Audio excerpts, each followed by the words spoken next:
morning. The hearing is convened, and I recognize myself for an opening statement. Red China, and I don't hesitate to call it Red China, is the threat of the 21st century. Since its birth as a communist country 64 years ago this month, untold misery has befallen the world's most populous nation. Millions were killed in establishing their Marxist-Leninist dictatorship, and millions have been killed since then. Millions killed, for example, in the Cultural Revolution of 50 years ago, and in the regular repression since. Today, its extravagant claims do not allow for autonomy of belief or systems, unless those systems are within their own control of the dictators in Beijing. It has established a concerted effort against any religion that does not worship at the altar of Mao, be it any flavor of Buddhism, Christianity, or other faiths. The Falun Gong and the Uyghurs have been singled out for special persecution. Some perhaps believe that Mao is a harmless print on a poster or a t-shirt. In reality, Mao joins the ranks of Hitler and Stalin as the 20th century's worst character in butchering millions of his fellow citizens. One of our witnesses, Steve Mosher, in his book, Hegemon, China's Plan to Dominate Asia and the World, quotes Mao telling a stunned Khrushchev, quote, "So what if we lose 300 million people? Our women will make up for it in a generation," end of quote. Lest one think Mao a dusty old historical anachronism, foreign policy columnist Zakaria, if I got that right, in the Washington Post, October 24th, and I quote, "It appears that the party is choosing older Mao methods of crackdown, public confessions, and purification campaigns." What exactly does that mean?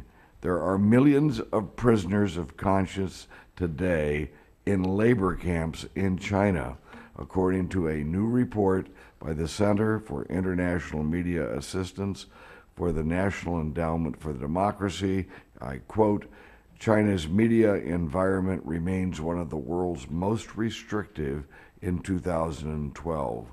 Crimes such as rumor mongering on the internet can land one in indefinite detention.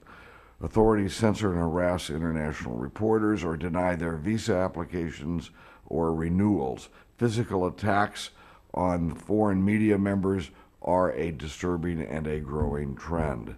And their long reach extends overseas." One of our witnesses today, Steve Mosher, had his promising academic career in the United States as the first American social scientist allowed to carry out fieldwork in Mao's China.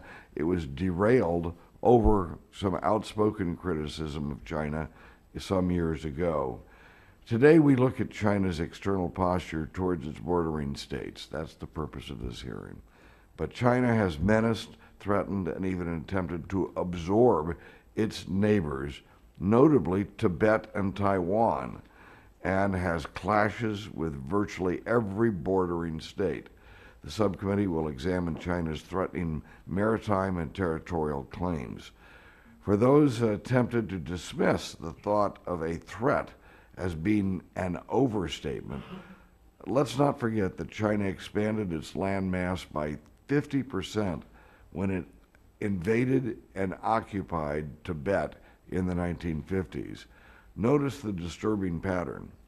If China borders you or borders water that is anywhere near you, let's say the Pacific Ocean, It will assert every conceivable claim to wrest your sovereignty or territory from you, including threats, provocations, stunts, protests, and gunboat diplomacy, all while whining in the international forums that is available to it about its treatment, about how they're being treated. This is to say nothing of its routine conduct in international affairs, industrial espionage, piracy, forced organ transplants by religious practitioners that it has murdered, IP violations, currency manipulation, and even bad and deadly dog food, I might add. In the New York Times Magazine's Sunday, October 27th, in an article entitled A Game of Shark and Minnow, the author writes, and I quote, China is currently in disputes with several of its neighbors, and the Chinese, having become decidedly more willing to wield a heavy stick, there is a growing sense that they have been waiting for a long time to flex their muscles and that time has finally arrived. Again, Fareed Zakaria writes that diplomats have worried that China has been circulating new maps of the region in which a previously dotted demarcation line that China claims in the South China Sea, instead of a dotted line, it now is a solid line. This is far from a new problem. Yet the situation has not reserved reserved the scrutiny that it does seriously deserve. After a trip to the region, I reported to the House in late 1998 the pattern of Chinese naval bases in the Spratlys, meaning the Spratly Islands, shows an encircling strategy of energy-rich islands and an intimidating military presence along the vital sea route. I argued then the U.S. government must end its silence about the Chinese military buildup in the Spratlys. Multiple administrations and secretaries of state have unfortunately thought since then that we cannot disturb our second largest trading partner, or that the situation, they would hope, will improve on its own. Worse yet, the New York Times Magazine piece reports, and I quote, the Americans pointedly refuse to take sides in the sovereignty disputes, end of quote. The magazine correctly notes China's behavior as it becomes more powerful, along with the freedom of navigation and control over the South China Sea lanes, which are being threatened, will be among the major global political issues of the 21st century.